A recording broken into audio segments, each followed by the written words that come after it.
አክብሮታዊ ሰላምታችን በያላችሁበት ይድረስ የኢትዮ ታይምሊ ቤተሰቦች፣ እነሆ የዕለቱን ዘገባችን ከዚህ እንደሚከተለው ማቅረብ ጀመርን። ዋና ዋናዎቹን በቅድሚያ ከህወሓት ተሰንጥቆ የወጣው የጌታቸው ረዳ ቡድን ስምረት ፓርቲ የሚል አዲስ ፓርቲ ካቋቋመ በኋላም የስምረት ፓርቲ የመጀመሪያውን ጋዜጣዊ መግለጫ ሊሰጥ መሆኑ ተሰምቷል።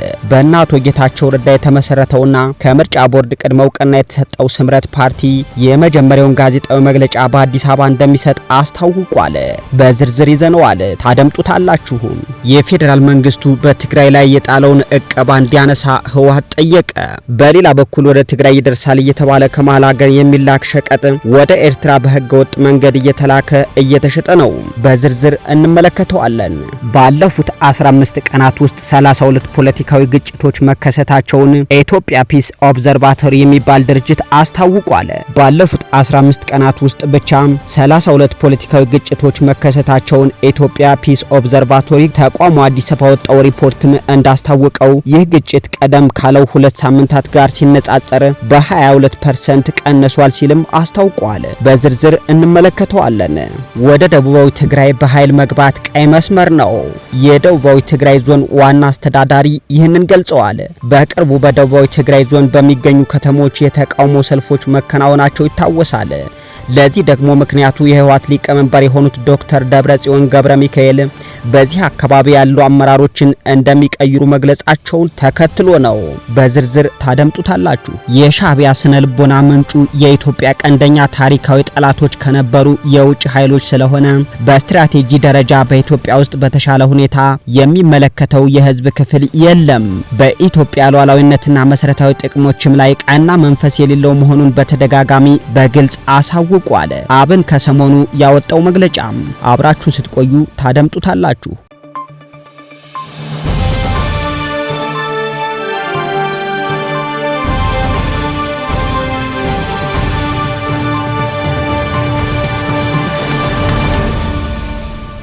የፌዴራል መንግስቱ በትግራይ ህዝብ ላይ የጣለውን የኢኮኖሚ እቀባ እንዲያነሳ ህወሓት ጠየቀ።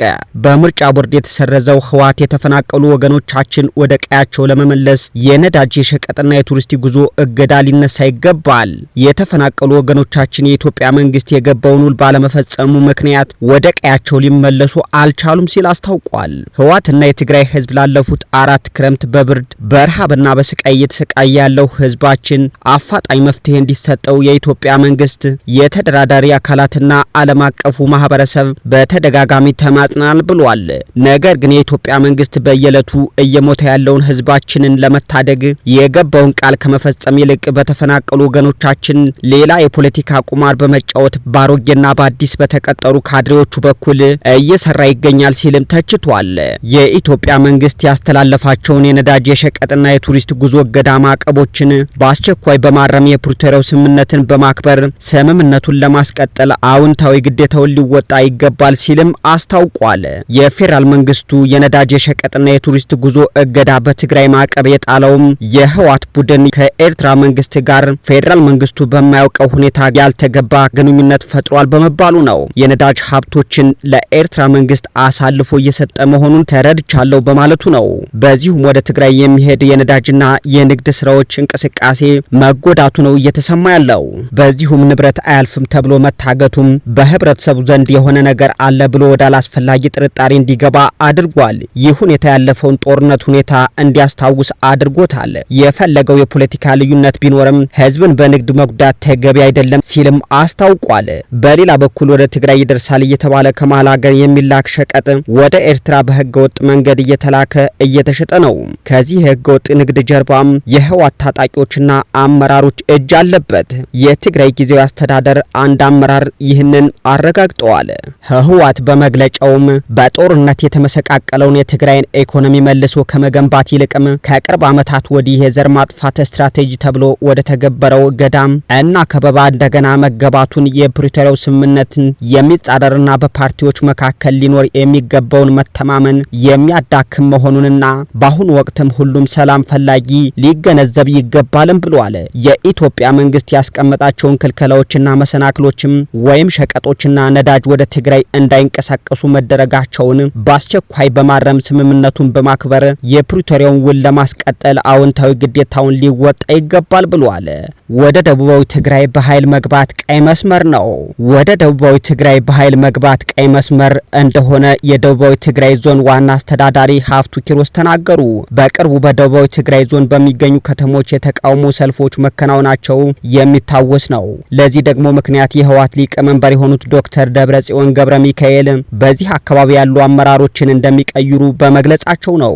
በአቶ ጌታቸው ረዳ የሚመራው የትግራይ ክልል ጊዜያዊ አስተዳደር ከስልጣን ከተነሳ በኋላም የነ ዶክተር ደብረጽዮን ቡድን በትግራይ የተለያዩ አካባቢዎችን የአመራር ለውጥ ማድረጉ ይታወቃል። ይሁን እንጂ የደቡባዊ ትግራይ ዞን እስካሁን የአመራር ለውጥ አላደረገም። ህዝባዊ ተቃውሞዎች መነሳታቸውን ተከትሎም ጉዳዩ በእንጥልጥል ላይ የሚገኝ ሲሆን የዞኑ አስተዳዳሪ ከሰሞኑ አቶ ሀፍቱ ኪሮስም አሁን ስላለው ሁኔታ ተናግረዋል። በዞኑ የተደረገው ተቃውሞ በትግራይ ያለው ፖለቲካ አሁን የደረሰበት ሁኔታን ያሳያል። አቶ ሀፍቱ ጉዳዩ አደገኛ ደረጃ ላይ እንደሚገኝ አሳውቀዋል። በህወሓት ውስጥ ያለው አንደኛው አንጃ ሁሉንም በክልሉ ውስጥ የሚገኝ አካባቢና ተቋማት ለመቆጣጠር ማቀዱ ህዝቡን ለተቃውሞ አደባባይ እንዳወጣው አስረድተዋል። በቅርቡ አዲሱ የጊዜያዊ አስተዳደሩ ፕሬዝዳንት ሌተናንት ጀነራል ታደሰ ወረደም ወደ አካባቢው መሄዳቸውን በተመለከተም የተጠየቁት ዋና አስተዳዳሪው ሲመልሱም ፕሬዝዳንቱ ለ5 ቀናት በደቡባዊ ትግራይ ዞንን መጎብኘታቸውን ጠቅሰዋል። በቆይታቸውም የህዝቡን ቅሬታ ማስረዳታቸውንና መፍትሄ ያሉትን ማቅረባቸውን ገልጸው ችግሩ ፖለቲካዊ በመሆኑ ፖለቲካዊ መፍትሄ እንደሚያስፈልገው አሳውቀዋል። የዶክተር ደብረጽዮን ቡድን ደቡባዊ ትግራይ ዞን በኃይል ለመቆጣጠር የሚሞክር ከሆነም ምላሻችሁ ምን ይሆናል ተብለው የተጠየቁት አቶ ሀፍቱ እኛ ጠንካራ ህዝብ ብንሆንም ጦረኛ አይደለንም። እነሆ በኃይል ለመቆጣጠር ከመጡ የሚጎዱት ህዝባችንን ነው፣ የሚያጠፉትም ትግራይን ነው። እነሱ በኃይል ደቡባዊ ትግራይን ሊገቡ ይችላሉ፣ ነገር ግን ህዝቡን ማስተዳደር አይችሉም ካሉ በኋላም ይህ አይነቱ ሀሳብ ግን ቀይ መስመራችን ነው ሲሉም አሳውቀዋል። ከህወሓት ተሰንጥቆ የወጣው የጌታቸው ረዳ ቡድን ስምረት ፓርቲ የሚል አዲስ ፓርቲ ካቋቋመ በኋላም የስምረት ፓርቲ የመጀመሪያውን ጋዜጣዊ መግለጫ ሊሰጥ መሆኑ ተሰምቷል። በእናቶ ጌታቸው ረዳ የተመሰረተውና ከምርጫ ቦርድ ቅድመ እውቅና የተሰጠው ስምረት ፓርቲ የመጀመሪያውን ጋዜጣዊ መግለጫ በአዲስ አበባ እንደሚሰጥ አስታውቋል። ከቅርብ ጊዜ ወዲህ በትግራይ ፖለቲካ መሰነጣጠቅ ምክንያት የእናቶ ጌታቸው ረዳ ከህወሓት ተሰንጥቆ አዲስ ፓርቲ መስርቷል። በዚሁም አዲሱ ፓርቲ ስምረት ፓርቲ የመጀመሪያውን ጋዜጣዊ መግለጫ ሊሰጥ መሆኑ ተሰምቷል። በእናቶ ጌታቸው ረዳ የተመሰረተውና ከምርጫ ቦርድ ቅድመ እውቅና የተሰጠው ስምረት ፓርቲም የመጀመሪያውን ጋዜጣዊ መግለጫ በአዲስ አበባ እንደሚሰጥ እወቁልኝ ብሏል። ፓርቲው ለመንግስት መገናኛ ብዙሃን በላከው ጥሪም እንዳስታወቀው መግለጫውን የሚሰጡት አቶ ጌታቸው ረዳና ሌሎች የፓርቲው አመራሮች ናቸው። መግለጫው ግንቦት 23 ቀን በሸራተን አዲስ ሆቴል እንደሚሰጥም ለመረዳት ተችሏል። ስምረት ፓርቲ በተጨማሪም በዚህ ጋዜጣዊ መግለጫ ላይ እንዲገኙ በትግራይ ክልል ላሉ ሚዲያዎች ጥሪና ደብዳቤ ተልኳል። እስካሁኗ ሰዓት ድረስ በትግራይ ያሉ ሚዲያዎች ስለ ስምረት ፓርቲ ወይም ስለነ አቶ ጌታቸው ረዳ ፓርቲ አንድም አይነት ዘገባ እንዳልዘገቡም ታውቋል። ባለፉት 15 ቀናት ውስጥ 32 ፖለቲካዊ ግጭቶች መከሰታቸውን ኢትዮጵያ ፒስ ኦብዘርቫቶሪ የሚባል ድርጅት አስታውቋል። ባለፉት 15 ቀናት ውስጥ ብቻ 32 ፖለቲካዊ ግጭቶች መከሰታቸውን ኢትዮጵያ ፒስ ኦብዘርቫቶሪ ተቋሙ አዲስ አበባ ወጣው ሪፖርትም እንዳስታወቀው ይህ ግጭት ቀደም ካለው 2 ሳምንታት ጋር ሲነጻጸር በ22% ቀንሷል ሲልም አስታውቋል። በኢትዮጵያ ባለፉት 15 ቀናት ውስጥ 32 ፖለቲካዊ ግጭቶች መከሰታቸው ተገለጸ።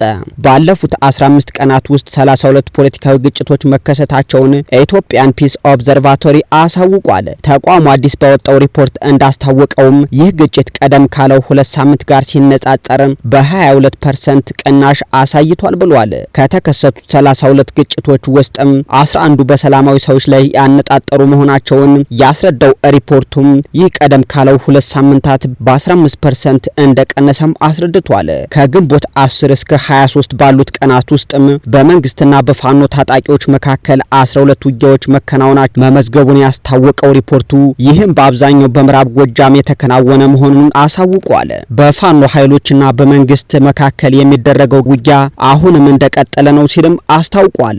የሻዕቢያ ስነ ልቦና ምንጩ የኢትዮጵያ ቀንደኛ ታሪካዊ ጠላቶች ከነበሩ የውጭ ኃይሎች ስለሆነ በስትራቴጂ ደረጃ በኢትዮጵያ ውስጥ በተሻለ ሁኔታ የሚመለከተው የህዝብ ክፍል የለም። በኢትዮጵያ ሉዓላዊነትና መሰረታዊ ጥቅሞችም ላይ ቀና መንፈስ የሌለው መሆኑን በተደጋጋሚ በግልጽ አሳውቋል። አብን ከሰሞኑ ያወጣው መግለጫ አብን በተለይ ሀገራችን ኢትዮጵያ በመልክዓ ምድር በታሪክና በህግ ያላትን የባህር በር የማግኘት መብት ለማረጋገጥ ከባለድርሻ አካላትና ከመላው የኢትዮጵያ ህዝብ ጋር የተቀናጀ ትግል ማድረጓን እንደሚቀጥል በድጋሚ ማሳወቁን እንወዳለን ብለዋል። ሻዕቢያ በተለይም በመሪው በኩል በኢትዮጵያ ውስጥ ጉዳይ በመግባት በህዝባችን መካከል ከፍተኛ ጥላቻ እንድምታ ያለው አጀንዳ በአደባባይ የማስተጋባት መብት የለውም የሚለው ጭብጥ ሊሰመርበት ይገባል። ለዛም ነው በመገንጠልና በፍቺ መካከል ያለውን ልዩነት በውል ሳይገነዘቡ የገቡበት ታሪካዊ ምዕራፍ ውስጥ ሆነውም ሳለ ሻዕቢያዎችም አሁን በኢትዮጵያ ላይ ተጣብቀው መቀጠል የሚፈልጉት። ተገንጥያለው ከተባለ በኋላም አሁንም በእናቴ ቤት የሚባል ክርክር አይሰራም። ቢያንስ ከዚህ በኋላም ይህ አስተሳሰብና አሰራር ወጥ በሆነ መልኩ ታሳቢና ተግባራዊ እንዲደረግ ለመላው ኢትዮጵያውያን ለማስታወስ እንወዳለን። በሌላ በኩል ይህንኑ የሻዕቢያ ጥሪ ተከትለው በባንዳነት ለመቀጠር የሚራኮቱ ግለሰቦችና ስብስቦችም ከድርጊታቸው ሊቆጠቡ እንደሚገባቸው ለማሳሰብ እንወዳለን ብሏል ፓርቲው። የሻዕቢያን ስነልቦና ምንጩ የኢትዮጵያ ቀንደኛ ታሪካዊ ጠላቶች ከነበሩ የውጭ ኃይሎች ስለሆነ በስትራቴጂ ደረጃ በኢትዮጵያ ውስጥ በተሻለ ሁኔታ የሚመለከተው አንድም ህዝብ የለም ብሏል።